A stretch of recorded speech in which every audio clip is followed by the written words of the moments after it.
ਵਾਹਿਗੁਰੂ ਵਾਹਿਗੁਰੂ ਵਾਹਿਗੁਰੂ ਸਤਨਾਮ ਸ੍ਰੀ ਵਾਹਿਗੁਰੂ।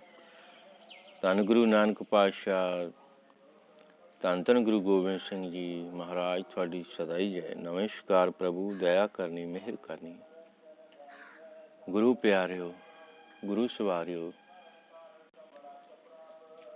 ਗੁਰੂ ਨਾਨਕ ਦੇ ਦਰ ਦੇ ਪ੍ਰੇਮੀਓ, ਬਾਣੀ ਦੇ ਅਭਿਆਸੀਓ, ਅੱਜ ਅਸੀਂ ਵਿਚਾਰ ਕਰਨੀ ਹੈ ਭੱਟ ਸਾਹਿਬਾਨ ਬਾਰੇ, ਜਿਨ੍ਹਾਂ ਦੀ ਬਾਣੀ ਗੁਰੂ ਗ੍ਰੰਥ ਸਾਹਿਬ ਵਿੱਚ ਗੁਰੂ ਅਰਜਨ ਦੇਵ ਪਾਤਸ਼ਾਹ ਜੀ ਨੇ ਅੰਕਿਤ ਕੀਤੀ ਆ। ਭੱਟਾਂ ਦਾ ਜਨਮ ਕਾਂਸ਼ੀ ਵਿੱਚ ਹੋਇਆ, ਬਨਾਰਸ ਜਿਹਨੂੰ ਕਿਹਾ ਜਾਂਦਾ। ਕਾਂਸ਼ੀ ਵਿਦਿਆ ਦੀ ਨਗਰੀ ਸੀ ਉਸ ਵਕਤ ਬੜੇ ਬੜੇ ਵਿਦਵਾਨ ਜਿਹੜੇ ਸੰਸਾਰ ਦੇ ਵਿੱਚ ਪ੍ਰਭੂ ਦਾ ਜਸ ਗਾਉਂਦੇ ਸਨ, ਸਾਰਿਆਂ ਨੂੰ ਵਿਦਿਆ ਕਾਂਸ਼ੀ ਨਗਰੀ ਵਿੱਚ ਪੜ੍ਹਾਈ ਜਾਂਦੀ ਸੀ। ਭੱਟ ਸਾਹਿਬਾਨ 17 ਸਨ, ਜਿਨ੍ਹਾਂ ਦੀ ਗਿਣਤੀ 17 ਸੀ। ਜਿਸ ਵਕਤ ਉਹਨਾਂ ਨੇ ਆਪਣੀ ਹੋਸ਼ ਸੰਭਾਲੀ ਤਾਂ ਉਹਨਾਂ ਦੇ ਮਾਂ-ਬਾਪ ਨੇ ਉਹਨਾਂ ਨੂੰ ਵਿਦਿਆ ਪ੍ਰਾਪਤੀ ਵਾਸਤੇ ਕਾਂਸ਼ੀ ਦੇ ਵਿੱਚ ਹੀ ਵਿਦਿਆ ਪ੍ਰਾਪਤੀ ਲਈ ਭੇਜ ਦਿੱਤਾ। ਉੱਥੇ ਉਹਨਾਂ ਨੇ ਵਿਦਿਆ ਪੜ੍ਹੀ, ਗਿਆਨ ਹੋਇਆ ਕਿ ਉਹ ਨਿਰੰਕਾਰ ਪਰਮਾਤਮਾ ਪਰਮ ਜੋਤ, ਉਸ ਨੂੰ ਮਿਲਣੇ ਦਾ ਸਾਧਨ ਕੀ ਹੈ, ਕਿਸ ਢੰਗ ਨਾਲ ਉਸ ਨੂੰ ਮਿਲਿਆ ਜਾਂਦਾ ਹੈ। ਸਾਰਿਆਂ ਦੇ ਕੋਲ ਫਿਰਦੇ ਰਹੇ, ਬੜੇ ਬੜੇ ਸਾਧੂਆਂ ਕੋਲ ਗਏ, ਰਿਸ਼ੀਆਂ ਮੁਨੀਆਂ ਕੋਲ ਗਏ, ਮਗਰ ਮਨ ਦੀ ਤ੍ਰਿਪਤੀ ਨਹੀਂ ਹੋਈ। ਇੱਕ ਦਿਨ ਇੱਕ ਗੁਰੂ ਦਾ ਪਿਆਰਾ, ਗੁਰੂ ਨਾਨਕ ਦੇ ਚਰਨਾਂ ਦਾ ਭੌਰਾ ਬਾਣੀ ਪੜ੍ਹ ਰਿਹਾ ਸੀ। ਉਹ ਬਾਣੀ ਪੜ੍ਹਦੇ ਪੜ੍ਹਦੇ ਦੇ ਕੋਲੋਂ ਭੱਟਾਂ ਦਾ ਲੰਘਣਾ ਹੋਇਆ। ਜਿਸ ਵੇਲੇ ਉਹਨਾਂ ਦੇ ਕੰਨਾਂ ਵਿੱਚ ਗੁਰੂ ਸਾਹਿਬ ਦੀ ਉਹ ਬਾਣੀ ਪਈ ਤਾਂ ਮਨ ਨੂੰ ਸ਼ਾਂਤੀ ਆਈ। ਉੱਥੇ ਰੁਕ ਕੇ ਉਹ ਬਾਣੀ ਸੁਣੀ।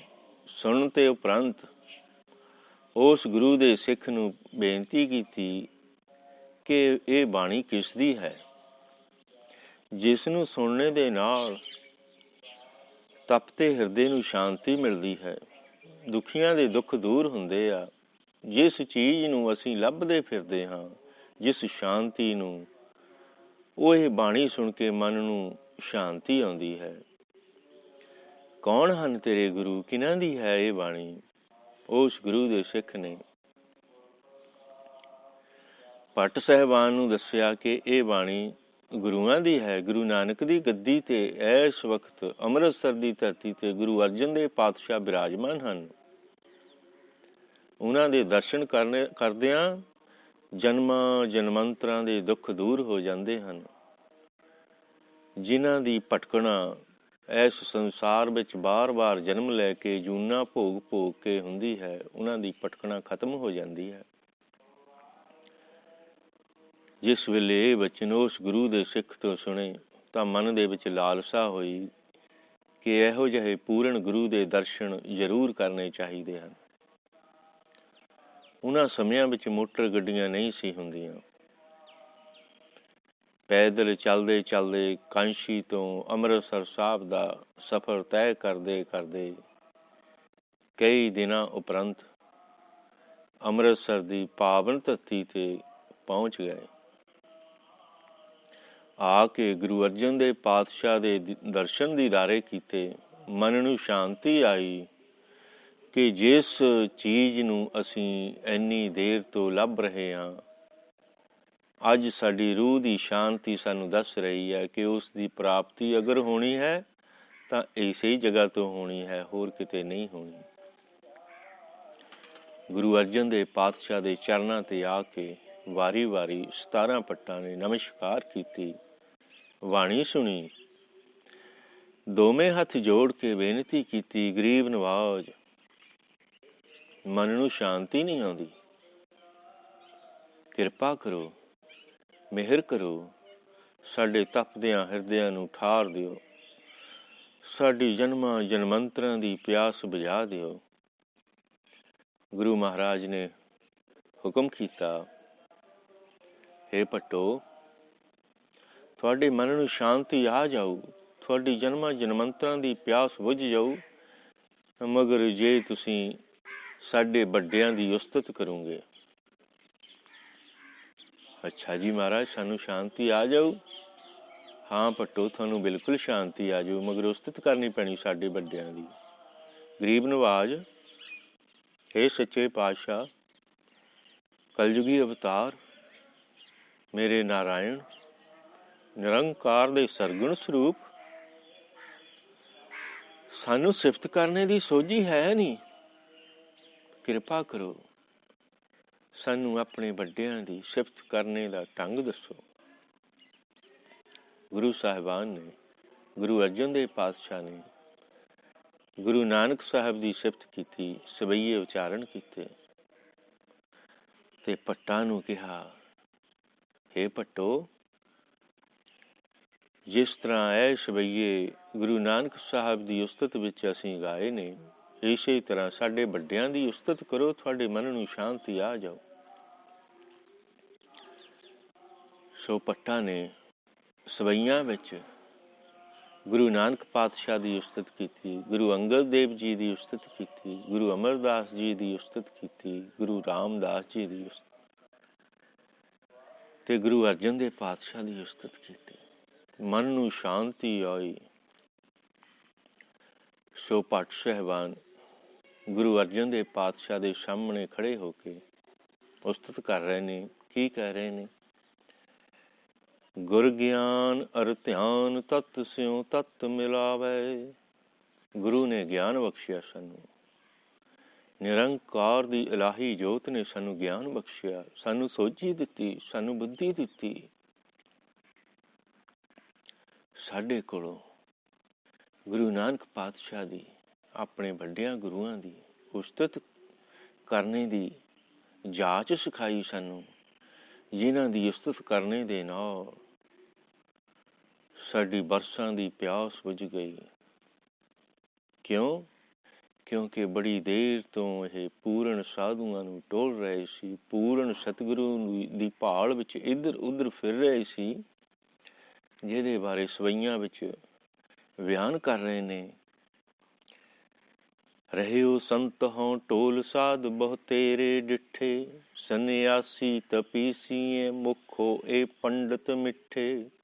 ਬਰਸ ਏਕ ਹੋਂ ਫਿਰਿਓ ਕਿਨੁ ਨਾ ਪਰਚੋ ਲਾਇਓ, कहते कहती सुनी रहत को खुशी ना आयो। ਉਸ ਮਨ ਨੂੰ, ਤਪਦੇ ਨੂੰ ਸ਼ਾਂਤੀ ਮਿਲੀ। ਤਾਂ ਗੁਰੂ ਸਾਹਿਬ ਜੀ ਦੀ ਉਸਤਤ ਵਿੱਚ ਕਹਿ ਰਹੇ ਨੇ, ਗੁਰ ਗਿਆਨ ਅਰ ਧਿਆਨ ਤਤ ਸਿਉ ਤਤ ਮਿਲਾਵੇ। ਗੁਰੂ ਨੇ ਗਿਆਨ ਬਖਸ਼ਿਆ, ਗੁਰੂ ਨੇ ਸੋਝੀ ਦਿੱਤੀ, ਗੁਰੂ ਨੇ ਇਹ ਪੰਜ ਭੂਤਕ ਸਰੀਰ ਦਿੱਤਾ ਸਾਨੂੰ। ਇਸ ਸਰੀਰ ਦੇ ਵਿੱਚ ਪੰਜਾਂ ਤੱਤਾਂ ਦਾ ਵਾਸ ਕੀਤਾ, ਔਰ ਉਹ ਪੰਜ ਤੱਤ ਐਸੇ ਨੇ ਜਿਹੜੇ ਇੱਕ ਦੂਸਰੇ ਦੇ ਦੁਸ਼ਮਣ ਨੇ। ਪਾਣੀ ਔਰ ਅਗਨੀ ਦਾ ਕੋਈ ਮੇਲ ਨਹੀਂ। ਪਾਣੀ ਅਗਰ ਅਗਨੀ ਤੇ ਪੈ ਜਾਵੇ, ਪਾਣੀ ਦੀ ਮਾਤਰਾ ਜ਼ਿਆਦਾ ਹੈ ਤਾਂ ਉਹ ਅਗਨੀ ਨੂੰ ਬੁਝਾ ਦਿੰਦਾ ਹੈ। ਅਗਰ ਅਗਨੀ ਤੇਜ਼ ਹੈ, ਪਾਣੀ ਉਸਦੇ ਉੱਤੇ ਪਾਇਆ ਲੇਕਿਨ ਪਾਣੀ ਦੀ ਮਾਤਰਾ ਥੋੜ੍ਹੀ ਹੈ, ਤਾਂ ਉਹ ਪਾਣੀ ਨੂੰ ਭਾਪ ਬਣਾ ਕੇ ਉਡਾ ਦਿੰਦੀ ਹੈ। ਮਗਰ ਨਿਰੰਕਾਰ ਦੀ ਸਿਰਜਣਾ ਕਿਹੋ ਜਿਹੀ ਹੈ? ਇਸ ਸਰੀਰ ਦੇ ਅੰਦਰ ਉਸ ਨੇ ਅਗਨੀ ਔਰ ਪਾਣੀ ਬਿਰਾਜਮਾਨ ਕੀਤੇ। ਦੋਨੋਂ ਇੱਕ ਦੂਜੇ ਦੇ ਵਿਰੋਧੀ ਹਨ, ਮਗਰ ਇੱਕ ਦੂਸਰੇ ਨੂੰ ਨੁਕਸਾਨ ਨਹੀਂ ਪਹੁੰਚਾਉਂਦੇ। ਮਿੱਟੀ ਔਰ ਪਾਣੀ ਦਾ ਕੋਈ ਮੇਲ ਨਹੀਂ। ਮਿੱਟੀ ਦੀ ਢਲੀ ਨੂੰ ਪਾਣੀ ਦੇ ਬਰਤਨ ਵਿੱਚ ਰੱਖ ਦਈਏ, ਮਿੱਟੀ ਆਪਣਾ ਵਜੂਦ ਖਤਮ ਕਰ ਦਿੰਦੀ ਹੈ। ਪਾਣੀ ਉਸ ਮਿੱਟੀ ਦੇ ਵਜੂਦ ਨੂੰ ਖਤਮ ਕਰਕੇ ਡਲੀ ਰੂਪ ਉਹਦੀ ਨਹੀਂ ਰਹਿਣ ਦਿੰਦਾ। ਪਾਣੀ ਰੇਤ ਵਾਂਗੂ ਕਰ ਦਿੰਦਾ ਉਸ ਮਿੱਟੀ ਨੂੰ। ਮਗਰ ਇਸ ਨਿਰੰਕਾਰ ਨੇ ਇਹ ਜਿਹੜਾ ਸਰੀਰ ਬਣਾਇਆ, ਇਸ ਵਿੱਚ ਮਿੱਟੀ ਦਾ ਇਹ ਸਰੀਰ ਹੈ, ਪਾਣੀ ਦਾ ਇਸ ਵਿੱਚ ਵਾਸਾ ਹੈ। ਪਿਆਸ ਲੱਗਦੀ, ਪਾਣੀ ਪੀਂਦੇ ਹਾਂ, ਖਾਣਾ ਖਾਂਦੇ ਹਾਂ, ਪਾਣੀ ਪੀਂਦੇ ਹਾਂ, ਮਗਰ ਉਹ ਪਾਣੀ ਇਸ ਮਿੱਟੀ ਨੂੰ ਨੁਕਸਾਨ ਨਹੀਂ ਕਰਦਾ। ਗੁਰ ਗਿਆਨ ਅਰ ਧਿਆਨ ਤਤ ਸਿਉ ਤਤ ਮਿਲਾਵੇ। ਫਿਰ ਗੁਰੂ ਨੇ ਚੰਗੇ ਮਾੜੇ ਦੀ ਸੋਝੀ ਦਿੱਤੀ। ਇਹ ਗਿਆਨ ਇੰਦਰੇ ਦਿੱਤੇ। ਅੱਖਾਂ ਨਾਲ ਗਿਆਨ ਹੁੰਦਾ ਸਾਨੂੰ, ਅੱਖਾਂ ਨਾਲ ਅਸੀਂ ਕਿਸੇ ਚੀਜ਼ ਨੂੰ ਦੇਖਦੇ ਹਾਂ। ਜੀਭ ਦੇ ਨਾਲ ਗਿਆਨ ਹੁੰਦਾ ਸਾਨੂੰ, ਕੰਨਾਂ ਨਾਲ ਗਿਆਨ ਲੈਂਦੇ ਹਾਂ, ਨੱਕ ਨਾਲ ਗਿਆਨ ਹੁੰਦਾ, ਚਮੜੀ ਨਾਲ ਗਿਆਨ ਹੁੰਦਾ ਸਾਨੂੰ, ਤਵਚਾ ਨਾਲ। ਇਹਨਾਂ ਗਿਆਨ ਇੰਦਰੀਆਂ ਨੂੰ ਸਹੀ ਢੰਗ ਨਾਲ ਸਾਨੂੰ ਗਿਆਨ ਅਰਜਿਤ ਕਰਨੇ ਦੀ ਸੋਝੀ ਦਿੱਤੀ। ਅਸੀਂ ਉਸ ਨਿਰੰਕਾਰ ਤੋਂ ਵਿਛੜੇ ਹੋਏ ਇੱਕ ਛੋਟੀ ਆਤਮਾ ਹੈ। ਇਹ ਆਤਮਾ ਹੈ, ਉਹ ਪਰਮ ਆਤਮਾ ਹੈ। ਉਸ ਨੂੰ ਪਰਮਾਤਮਾ ਕਿਹਾ ਜਾਂਦਾ ਤੇ ਇਹ ਜੀਵ ਆਤਮਾ, ਛੋਟੀ ਆਤਮਾ, ਛੋਟਾ ਅੰਸ਼ ਉਸਦਾ ਹੈ, ਤਾਂ ਉਸਦਾ ਹੀ ਹੈ ਨਾ। ਜਿਵੇਂ ਇੱਕ ਸਮੁੰਦਰ ਹੈ, ਸਮੁੰਦਰ ਦੇ ਵਿੱਚ ਬੇਅੰਤ ਪਾਣੀ ਹੈ। ਗਰਮੀ ਦੇ ਦਿਨਾਂ ਦੇ ਵਿੱਚ ਤੇਜ਼ ਧੁੱਪ ਦੇ ਨਾਲ ਉਹ ਪਾਣੀ ਉੱਡ ਕੇ ਆਕਾਸ਼ ਵਿੱਚ ਭਾਫ ਦੇ ਰੂਪ ਵਿੱਚ ਚਲਾ ਜਾਂਦਾ ਹੈ। ਫਿਰ ਉਸ ਦਾ ਬੱਦਲ ਬਣ ਜਾਂਦਾ ਹੈ ਤੇ ਉਹ ਬੱਦਲ ਸਮੇਂ ਅਨੁਸਾਰ ਬਰਸਦਾ ਹੈ। ਕੋਈ ਉਹ ਬੱਦਲ ਕਿਤੇ ਦੂਰ ਚਲੇ ਗਿਆ, ਪਾਣੀ ਬਰਸ ਗਿਆ। ਉਹੀ ਪਾਣੀ ਜਿਹੜਾ ਸਮੁੰਦਰ ਵਿੱਚੋਂ ਧੁੱਪ ਦੇ ਨਾਲ ਉੱਪਰ ਨੂੰ ਗਿਆ ਹੈ, ਕੋਈ 100 ਮੀਲ ਇੱਕ ਪਾਸੇ, ਕੋਈ 200 ਮੀਲ ਦੂਰ। ਕਿਸੇ ਪਾਣੀ ਦੀ ਬੂੰਦ ਦੇ ਅਤ ਦੇ ਭਾਗ ਚੰਗੇ ਹੋਣ ਤਾਂ ਉਹ ਪਾਣੀ ਉਸੇ ਸਮੁੰਦਰ ਵਿੱਚੋਂ ਉੜਿਆ ਔਰ ਉਸੇ ਸਮੁੰਦਰ ਦੇ ਵਿੱਚ ਦੁਬਾਰਾ ਬਰਸ ਗਿਆ। ਜਿੱਥੋਂ ਉਹ ਵਿਛੜਿਆ ਸੀ ਉਸੇ ਦੇ ਨਾਲ ਮਿਲਾਪ ਹੋ ਗਿਆ। ਹੇ ਗੁਰਮੁਖੋ, ਅਸੀਂ ਐਸੇ ਤਰ੍ਹਾਂ ਉਸ ਵਿਸ਼ਾਲ ਸਮੁੰਦਰ ਗੁਰੂ ਨਾਨਕ ਨਿਰੰਕਾਰੀ ਜੋਤ, ਇਲਾਹੀ ਜੋਤ, ਉਹਦੇ ਨਾਲੋਂ ਅਸੀਂ ਵਿਛੜੇ ਹਾਂ। ਅੰਸ਼ ਤਾਂ ਉਸਦੇ ਹੀ ਆ ਨਾ। ਅਸੀਂ ਉਹਦੇ ਨਾਲ ਮਿਲਣਾ ਹੈ। ਮਿਲਣੇ ਵਾਸਤੇ ਸਾਨੂੰ ਸਾਧਨ ਕਰਨੇ ਦੀ ਲੋੜ ਹੈ। ਗੁਰਮੁਖੋ, ਪਾਠ ਕਰੋ, ਅੰਮ੍ਰਿਤ ਵੇਲੇ ਉੱਠੋ, ਇਸ਼ਨਾਨ ਕਰੋ, ਪੰਜਾਂ ਬਾਣੀਆਂ ਦਾ ਪਾਠ ਕਰੋ, ਉਸ ਗੁਰੂ ਦਾ ਧਿਆਨ ਕਰੋ ਜਿਸ ਗੁਰੂ ਦਾ ਧਿਆਨ ਕਰਨੇ ਦੇ ਨਾਲ ਜਨਮਾਂ ਜਨਮੰਤਰਾਂ ਦੇ ਪਾਪ ਨਸ਼ਟ ਹੋ ਜਾਂਦੇ ਹਨ। ਗੁਰ ਗਿਆਨ ਅਰ ਧਿਆਨ, ਗੁਰੂ ਨੇ ਗਿਆਨ ਬਖਸ਼ਿਆ। ਉਸ ਗਿਆਨ ਦੇ ਨਾਲ ਫਿਰ ਗੁਰੂ ਦੇ ਚਰਨਾਂ ਦਾ ਧਿਆਨ ਲਾਇਆ। ਧਿਆਨ ਲਾਉਣੇ ਦੇ ਨਾਲ ਕੀ ਹੋਇਆ? ਤਤ ਸਿਉ ਤਤ ਮਿਲਾਵੇ। ਜਿਸ ਉਸ ਪਰਮ ਤੱਤ ਪਰਮਾਤਮਾ ਨਾਲੋਂ ਅਸੀਂ ਵਿਛੜੇ ਹਾਂ, ਉਹਦੇ ਨਾਲ ਸਾਡਾ ਮੇਲ ਹੋ ਜਾਂਦਾ ਹੈ। ਜਦ ਪੂਰਨ ਗੁਰੂ ਦੀ ਸ਼ਰਨ ਵਿੱਚ ਜਾਈਏ, ਪੂਰਨ ਗੁਰੂ ਦਇਆ ਦੇ ਘਰ ਆ ਕੇ ਆਪਣੀ ਮਿਹਰ ਦੇ ਨਾਲ ਸਾਨੂੰ ਗਿਆਨ ਬਖਸ਼ਦਾ, ਉਸ ਗਿਆਨ ਦੇ ਨਾਲ ਅਸੀਂ ਧਿਆਨ ਲਗਾਉਂਦੇ ਹਾਂ। ਧਿਆਨ ਲਗਾ ਕੇ ਅਸੀਂ ਉਸ ਪਰਮ ਜੋਤ ਪਰਮੇਸ਼ਰ ਦੇ ਤੱਤ ਦੇ ਨਾਲ ਆਪਣੇ ਤੱਤ ਨੂੰ ਮਿਲਾ ਲੈਂਦੇ ਹਾਂ। ਗੁਰ ਗਿਆਨ ਅਰ ਧਿਆਨ ਤਤ ਸਿਉ ਤਤ ਮਿਲਾਵੇ। ਸੱਚ ਹੈ ਸੱਚ ਜਾਣੀਐ, ਇੱਕ ਚਿੱਤਹਿ ਲਿਵ ਲਾਵੇ। ਸੱਚ ਹੈ, ਪਰਮਾਤਮਾ ਸੱਚ ਹੈ, ਬਾਕੀ ਸਭ ਝੂਠ ਹੈ, ਮਾਇਕ ਪਦਾਰਥ ਹਨ। ਜਿਹੜੀ ਵਸਤੂਆਂ ਜਿਹੜੀਆਂ ਸਾਨੂੰ ਇਹਨਾਂ ਅੱਖਾਂ ਨਾਲ ਨਜ਼ਰ ਆਉਂਦੀਆਂ ਹਨ, ਉਹ ਮਾਇਕ ਹਨ, ਝੂਠੀਆਂ ਹਨ, ਨਾਸ਼ਵਾਨ ਹਨ। ਉਹ ਨਿਰੰਕਾਰ ਜਿਹੜਾ ਸਾਰਿਆਂ ਦੇ ਵਿੱਚ ਵਸਦਾ ਹੈ, ਜਿਹੜਾ ਸਾਰਿਆਂ ਦੇ ਵਿੱਚ ਰਹਿੰਦਾ ਹੈ, ਜਿਹੜਾ ਸਾਰਿਆਂ ਦੇ ਸਰੀਰਾਂ ਨੂੰ ਜਾਗਰਿਤ ਰੱਖਦਾ ਹੈ, ਜਦੋਂ ਉਸ ਦਾ ਧਿਆਨ ਧਰੀਏ ਤਾਂ ਉਹ ਸੋਝੀ ਦੇ ਦਿੰਦਾ ਹੈ। ਸੱਚ ਝੂਠ ਦੀ ਪਰਖ ਦੀ ਬੁੱਧੀ ਦੇ ਦਿੰਦਾ ਹੈ। ਉਹੀ ਕੇਵਲ ਸੱਚਾ ਹੈ, ਬਾਕੀ ਸਭ ਝੂਠ ਹਨ। ਸੱਚੇ ਸੱਚ ਜਾਣੀਏ। ਇਸ ਸੱਚ ਨੂੰ ਅਸੀਂ ਗੁਰੂ ਦੀ ਕਿਰਪਾ ਨਾਲ ਜਾਣ ਲੈਂਦੇ ਹਾਂ ਕਿ ਸੱਚ ਹੈ ਤਾਂ ਕੇਵਲ ਪਰਮਾਤਮਾ, ਸੱਚ ਹੈ ਕਿ ਕੇਵਲ ਮਰਨਾ। ਸੱਚੇ ਸੱਚ ਜਾਣੀਏ। ਮਗਰ ਇਸ ਗੱਲ ਦੀ ਸੋਝੀ ਕਦੋਂ ਆਈ? ਇੱਕ ਚਿੱਤ ਹੈ ਲਿਵ ਲਾਵੇ। ਜਦੋਂ ਇੱਕ ਮਨ ਇੱਕ ਚਿੱਤ ਹੋ ਕੇ ਗੁਰੂ ਦੇ ਚਰਨਾਂ ਦਾ ਧਿਆਨ ਧਰਿਆ, ਗੁਰੂ ਨੇ ਕਿਰਪਾ ਕੀਤੀ, ਆਪਣੇ ਤੱਤ ਦੇ ਨਾਲ ਇਸ ਤੱਤ ਨੂੰ ਮਿਲਾ ਲਿਆ। ਜਿੰਨੀ ਦੇਰ ਮਨ ਇਕਾਗਰ ਨਹੀਂ ਹੁੰਦਾ, ਉਨੀ ਦੇਰ ਉਸ ਸੱਚੇ ਪਰਮਾਤਮਾ ਨੂੰ ਜਾਣਿਆ ਨਹੀਂ ਜਾਂਦਾ। ਜਿਸ ਵੇਲੇ ਉਹਦੀ ਕਿਰਪਾ ਦੇ ਨਾਲ ਉਹਨੂੰ ਜਾਣ ਲਿਆ ਤਾਂ ਮਨ ਦੀ ਇਕਾਗਰਤਾ ਹੋ ਗਈ। ਮਨ ਦੀ ਭਟਕਣਾ ਖਤਮ ਹੋ ਗਈ। ਕਤ ਜਾਈਏ ਰੇ ਕਰ ਲਾਗੋ ਰੰਗ, ਮੇਰਾ ਚਿੱਤ ਨਾ ਚੱਲੇ ਮਨ ਪੈਓ ਭੰਗ। ਮਨ ਦੀ ਭਟਕਣਾ ਖਤਮ ਹੋ ਗਈ। ਫਿਰ ਕੀ ਹੋਇਆ? ਕਾਮ ਕ੍ਰੋਧ ਬਸ ਕਰੇ ਪਵਨ ਉਡੰਤ ਨ ਧਾਵੈ। ਕਾਮ ਤੇ ਕ੍ਰੋਧ ਜਿਹੜੇ ਬੜੇ ਪ੍ਰਬਲ ਹਨ, ਜਿਨ੍ਹਾਂ ਤੇ ਕਾਬੂ ਪਾਉਣਾ ਬੜਾ ਔਖਾ ਹੈ, ਜਦ ਪੂਰਨ ਗੁਰੂ ਦੀ ਪੂਰਨ ਕਿਰਪਾ ਹੋ ਗਈ ਤਾਂ ਇਹ ਜਿਹੜੇ ਸਾਰੀ ਦੁਨੀਆ ਨੂੰ ਤੰਗ ਕਰਦੇ ਨੇ, ਆਪਣੇ ਮਗਰ ਲਾਉਂਦੇ ਨੇ, ਆਪਣੀ ਮਰਜ਼ੀ ਕਰਾਉਂਦੇ ਨੇ, ਇਹ ਉਸ ਗੁਰੂ ਦੇ ਪਿਆਰੇ ਦੇ ਬਸ ਵਿੱਚ ਹੋ ਜਾਂਦੇ ਹਨ, ਉਹਦੇ ਹੁਕਮ ਵਿੱਚ ਹੋ ਜਾਂਦੇ ਹਨ। ਉਹਦੇ ਤੇ ਆਪ ਸਵਾਰ ਨਹੀਂ ਹੁੰਦੇ। ਗੁਰੂ ਦਾ ਪਿਆਰਾ ਇਹਨਾਂ ਤੱਤਾਂ ਨੂੰ, ਇਹ ਜਿਹੜੇ ਤੰਗ ਕਰਦੇ ਹਨ, ਵਿਕਾਰ, ਕਾਮ, ਕ੍ਰੋਧ, ਲੋਭ, ਮੋਹ, ਹੰਕਾਰ, ਇਹ ਉਸ ਬਾਣੀ ਪੜ੍ਹਨੇ ਵਾਲੇ ਗੁਰੂ ਦੇ ਸਿੱਖ ਦੇ ਖੁਦ ਵਾਹਨ ਬਣ ਜਾਂਦੇ ਨੇ, ਖੁਦ ਹੁਕਮ ਦੀ ਉਡੀਕ ਕਰਦੇ ਨੇ ਕਿ ਸਾਨੂੰ ਕੀ ਹੁਕਮ ਹੈ। ਮਗਰ ਹੋਇਆ ਕਦੋਂ ਏਦਾਂ? ਜਦੋਂ ਪੂਰਨ ਗੁਰੂ ਦੀ ਪੂਰਨ ਕਿਰਪਾ ਹੋ ਗਈ। ਕਾਮ ਕ੍ਰੋਧ ਬਸ ਕਰੇ ਪਵਨ ਉਡੰਤ ਨ ਧਾਵੈ। ਜਿਸ ਵੇਲੇ ਇਸ ਮਨ ਦੇ ਵਿੱਚ ਉੱਠਣ ਵਾਲੇ ਵਿਕਾਰ ਖਤਮ ਹੋ ਗਏ, ਕਾਮ ਕ੍ਰੋਧ ਬਸ ਹੋ ਗਏ, ਤਾਂ ਫਿਰ ਇਸ ਜੀਵ ਦਾ ਉਹ ਨਿਰੰਕਾਰ ਵਾਸਾ ਕਿਸ ਜਗ੍ਹਾ ਕਰਦਾ ਹੈ? ਅਗਲੀ ਤੁਕ ਵਿੱਚ ਭੱਟ ਸਾਹਿਬਾਨ ਫਰਮਾਉਂਦੇ ਨੇ, ਨਿਰੰਕਾਰ ਕੈ ਬਸੇ ਦੇਸ।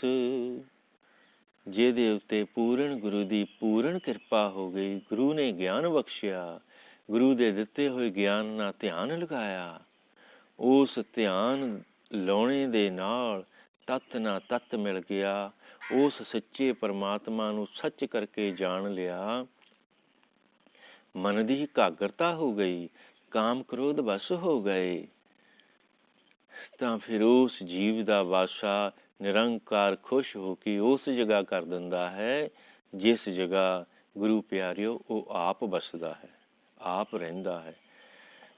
ਨਿਰੰਕਾਰ ਕੈ ਬਸੇ ਦੇਸ, ਹੁਕਮ ਬੁੱਝ ਵਿਚਾਰ ਪਾਵੈ। ਉਸ ਹੁਕਮੀ ਦੇ ਹੁਕਮ ਨੂੰ ਉਹ ਜਾਣ ਜਾਂਦਾ ਹੈ, ਉਹਦੇ ਵਿੱਚ ਉਹ ਅਭੇਦ ਹੋ ਜਾਂਦਾ ਹੈ। ਮਗਰ ਪੂਰਨ ਗੁਰੂ ਦੀ ਪੂਰਨ ਕਿਰਪਾ ਤੋਂ ਬਗੈਰ ਅਭੇਦ ਹੋਣਾ ਅਸੰਭਵ ਹੈ। ਗੁਰੂ ਨਾਨਕ ਵਰਗਾ ਗੁਰੂ ਮਿਲਣਾ ਹਰ ਨੂੰ ਬੜਾ ਔਖਾ ਹੈ। ਕਲਯੁਗੀ ਜੀਵਾਂ ਨੂੰ ਉਤਾਰਨ ਵਾਸਤੇ ਗੁਰੂ ਨਾਨਕ ਸਾਹਿਬ ਨੇ ਗੁਰੂ ਗ੍ਰੰਥ ਸਾਹਿਬ ਪੰਜਵੇਂ ਜਾਮੇ ਵਿੱਚ ਕਲਯੁਗੀ ਜੀਵਾਂ ਨੂੰ ਉਤਾਰਨ ਵਾਸਤੇ ਜਹਾਜ਼ ਬਣਾਇਆ। ਉਸ ਗੁਰੂ ਗ੍ਰੰਥ ਸਾਹਿਬ ਦੇ ਵਿੱਚ ਬੇਅੰਤ ਬਾਣੀ ਆ, ਜਿਸ ਬਾਣੀ ਵਿੱਚ ਬੇਅੰਤ ਗਿਆਨ ਆ, ਉਸ ਗਿਆਨ ਦੇ ਨਾਲ ਅਸੀਂ ਗੁਰੂ ਦੇ ਚਰਨਾਂ ਦਾ ਧਿਆਨ ਕਰਕੇ, ਉਹਦੀ ਬਾਣੀ ਪੜ੍ਹ ਕੇ, ਉਹਦਾ ਸਿਮਰਨ ਕਰਕੇ ਅਭੇਦ ਹੋਣਾ ਹੈ। ਇਹੋ ਜਿਹੇ ਹੋ ਜਾਓ, ਗੁਰੂ ਨੂੰ ਸਮਰਪਣ ਕਰ ਦਿਓ। ਮਨ ਵੇਚੈ ਸਤਿਗੁਰ ਕੇ ਪਾਸ, ਤਿਸ ਸੇਵਕ ਕੇ ਕਾਰਜ ਰਾਸ। ਇਹ ਮਨ ਜਿਹੜਾ ਵਾਰ-ਵਾਰ ਤੰਗ ਕਰਦਾ, ਇਹਨੂੰ ਕੋਲ ਨਾ ਰੱਖੋ, ਇਹਨੂੰ ਗੁਰੂ ਦੇ ਚਰਨਾਂ ਵਿੱਚ ਅਰਪਣ ਕਰ ਦਿਓ। ਜਦੋਂ ਅਸੀਂ ਮਨ ਨੂੰ ਗੁਰੂ ਦੇ ਚਰਨਾਂ ਵਿੱਚ ਅਰਪਣ ਕਰ ਦੇਣਾ, ਤਾਂ ਫਿਰ ਗੁਰੂ ਦਇਆਲ ਹੋ ਜਾਂਦਾ। ਗੁਰੂ ਦਇਆਲ ਹੋ ਕੇ ਇਸ ਜੀਵ ਦਾ ਆਉਣਾ ਜਾਣਾ ਖਤਮ ਕਰ ਦਿੰਦਾ, ਵਾਸਾ ਉਸ ਜਗ੍ਹਾ ਕਰ ਦੂੰਗਾ ਜਿਸ ਜਗ੍ਹਾ ਉਹਦਾ ਆਪਣਾ ਵਾਸਾ ਆ। ਉਹ ਇੱਕ ਵੀ ਆ, ਅਨੇਕ ਵੀ ਆ, ਅਨੇਕ ਹੁੰਦਿਆਂ ਹੋਇਆਂ ਫਿਰ ਏਕ ਵੀ ਆ। ਨਿਰੰਕਾਰ ਕੈ ਬਸੇ ਦੇਸ, ਹੁਕਮ ਬੁੱਝ ਵਿਚਾਰ ਪਾਵੈ। ਕਲਮਹਿ ਰੂਪ ਕਰਤਾ ਪੁਰਖ। ਇਸ ਕਲਯੁਗ ਦੇ ਵਿੱਚ ਕਲਮਹਿ ਰੂਪ ਕਰਤਾ ਪੁਰਖ, ਉਹ ਜਿਹੜਾ ਕਰਤਾ ਪੁਰਖ ਹੈ, ਨਿਰੰਕਾਰ ਹੈ, ਉਹਦੀ ਜੋਤ ਗੁਰੂ ਨਾਨਕ ਹੈ। ਗੁਰੂ ਨਾਨਕ ਨੇ 10 ਜਾਮੇ ਧਾਰੇ ਕਲਯੁਗੀ ਜੀਵਾਂ ਨੂੰ ਤਾਰਨ ਵਾਸਤੇ। ਕਲਮਹਿ ਰੂਪ ਕਰਤਾ ਪੁਰਖ, ਉਸ ਕਰਤੇ ਪੁਰਖ ਨੂੰ, ਗੁਰੂ ਨਾਨਕ ਦੇ ਸਰੂਪ ਨੂੰ ਕਰਤਾ ਪੁਰਖ ਕਰਕੇ ਕਿਨੇ ਜਾਣਿਆ? ਕਲਮਹਿ ਰੂਪ ਕਰਤਾ ਪੁਰਖ ਸੋ ਜਾਣੇ ਜਿਨ ਕਿਛ ਕੀਓ। ਉਹੀ ਜਾਣਦਾ ਆ ਜਿਨ ਗੁਰੂ ਨੂੰ ਮਿਲਣੇ ਦਾ ਸਾਧਨ ਜੁਟਾਇਆ, ਜਿਨ ਬਾਣੀ ਪੜ੍ਹੀ ਆ, ਸਿਮਰਨ ਕੀਤਾ, ਭਜਨ ਕੀਤਾ, ਬੰਦਗੀ ਕੀਤੀ ਆ, ਸਾਰਿਆਂ ਨੂੰ ਸੋਝੀ ਨਹੀਂ ਦਿੰਦਾ ਗੁਰੂ। ਗੁਰੂ ਸੋਝੀ ਉਹਨੂੰ ਦਿੰਦਾ ਜਿਹੜੇ ਗੁਰੂ ਦੇ ਹੁਕਮ ਨੂੰ ਮੰਨਦੇ ਹਨ। ਗੁਰੂ ਉਹਨਾਂ ਨੂੰ ਸੋਝੀ ਦਿੰਦਾ ਜਿਹੜੇ ਗੁਰੂ ਦੇ ਕਹੇ ਅਨੁਸਾਰ ਆਪਣੀ ਜੀਵਨ ਨੂੰ ਢਾਲਦੇ ਹਨ। ਗੁਰੂ ਉਹਨਾਂ ਨੂੰ ਸੋਝੀ ਦਿੰਦਾ। ਕਲ ਮਹਿ ਰੂਪ ਕਰਤਾ ਪੁਰਖ ਸੋ ਜਾਣੇ ਜਿਨ ਕਿਛ ਕੀਓ। ਜਿਨ ਕੁਛ ਕੀਓ, ਜਿਨ੍ਹਾਂ ਨੇ ਕੁਛ ਸਾਧਨ ਕੀਤੇ ਆ, ਸਿਮਰਨ ਕੀਤਾ, ਬੰਦਗੀ ਕੀਤੀ ਆ, ਉਹਨਾਂ ਨੂੰ ਹੀ ਗੁਰੂ ਨਾਨਕ ਨੇ ਸੋਝੀ ਦਿੱਤੀ ਆ ਕਿ ਮੈਂ ਕੌਣ ਆ। ਜਦ ਉਹਨਾਂ ਨੂੰ ਸੋਝੀ ਆਈ ਤਾਂ ਉਹਨਾਂ ਨੇ ਦੱਸਿਆ ਕਿ ਇਹ ਕਰਤਾ ਆਪ ਆ, ਨਿਰੰਕਾਰ ਆਪ ਆ। ਆਪ ਨਾਰਾਇਣ ਕਲਾ ਧਾਰ ਜਗ ਮੈਂ ਪਰਵਰਿਓ, ਨਿਰੰਕਾਰ ਆਕਾਰ ਜੋਤ ਜਗ ਮੰਡਲ ਧਰਿਓ। ਨਿਰੰਕਾਰ ਨੇ ਆਪ ਸਰਗੁਣ ਸਰੂਪ ਧਾਰ ਕੇ ਕਲਯੁਗੀ ਜੀਵਾਂ ਨੂੰ ਤਾਰਨ ਵਾਸਤੇ ਅਵਤਾਰ ਲਿਆ। ਕਲ ਮਹਿ ਰੂਪ ਕਰਤਾ ਪੁਰਖ ਸੋ ਜਾਣੇ ਜਿਨ ਕਿਛ ਕੀਓ। ਗੁਰ ਮਿਲਿਓ ਸੋਏ ਭਿਖਾ ਕਹੇ ਸਹਿਜ ਰੰਗ ਦਰਸ਼ਨ ਦਿਓ। ਭਿਖਾ ਨਾਮ ਦਾ ਪਟ। ਜਿਸ ਚੀਜ਼ ਨੂੰ ਅਸੀਂ ਲੱਭਦੇ ਸੀ, ਜਿਸ ਨੂੰ ਪਾਉਣੇ ਲਈ ਦਰ ਦਰ ਭਟਕ ਰਹੇ ਸੀ, ਅੱਜ ਸਾਨੂੰ ਉਸ ਚੀਜ਼ ਦੀ ਪ੍ਰਾਪਤੀ ਗੁਰੂ ਅਰਜਨ ਦੇ ਦਰ ਤੋਂ ਹੋ ਗਈ। ਗੁਰ ਮਿਲਿਓ ਸੋਏ ਭਿਖਾ ਕਹੇ ਸਹਿਜ ਰੰਗ ਦਰਸ਼ਨ ਦਿਓ। ਉਸ ਨਿਰੰਕਾਰ ਦੇ ਸਰਗੁਣ ਸਰੂਪ ਦਾ ਦਰਸ਼ਨ ਕਰਕੇ ਸਾਡਾ ਆਉਣਾ ਜਾਣਾ ਖਤਮ ਹੋ ਗਿਆ, ਸਾਡਾ ਜੀਵਨ ਸਫਲ ਹੋ ਗਿਆ। ਇਹ ਜੋ ਬੁੱਧੀ ਦੇ ਕੇ ਉਸ ਗੁਰੂ ਅਰਜਨ ਦੀ ਕਿਰਪਾ ਨਾਲ, ਗੁਰੂ ਨਾਨਕ ਦੀ ਕਿਰਪਾ ਨਾਲ ਅਸੀਂ ਉਹਨਾਂ ਦੀ ਸਿਫਤ ਕੀਤੀ ਆ, ਇਹ ਸਭ ਬੁੱਧੀ ਉਹਨਾਂ ਦੀ ਦਿੱਤੀ ਹੋਈ ਆ। ਗੁਰ ਮਿਲਿਓ ਸੋਏ ਭਿਖਾ ਸਹਿਜ ਰੰਗ ਦਰਸ਼ਨ ਦਿਓ। ਜਿਸ ਚੀਜ਼ ਦੀ ਪ੍ਰਾਪਤੀ ਲਈ ਅਸੀਂ ਭਟਕ ਰਹੇ ਸੀ, ਉਸ ਦੀ ਪ੍ਰਾਪਤੀ ਹੋ ਗਈ ਅਤੇ ਸਹਿਜੇ ਹੀ ਆਤਮ ਰੰਗ ਵਿੱਚ ਰੰਗੇ ਗਏ। ਇਸ ਕਰਕੇ ਗੁਰੂ ਜਿਨ੍ਹਾਂ 'ਤੇ ਕਿਰਪਾ ਕਰ ਦਿੰਦਾ ਹੈ, ਉਹਨਾਂ ਦਾ ਆਉਣਾ ਜਾਣਾ ਖਤਮ ਕਰ ਦਿੰਦਾ ਹੈ। ਧੰਨ ਗੁਰੂ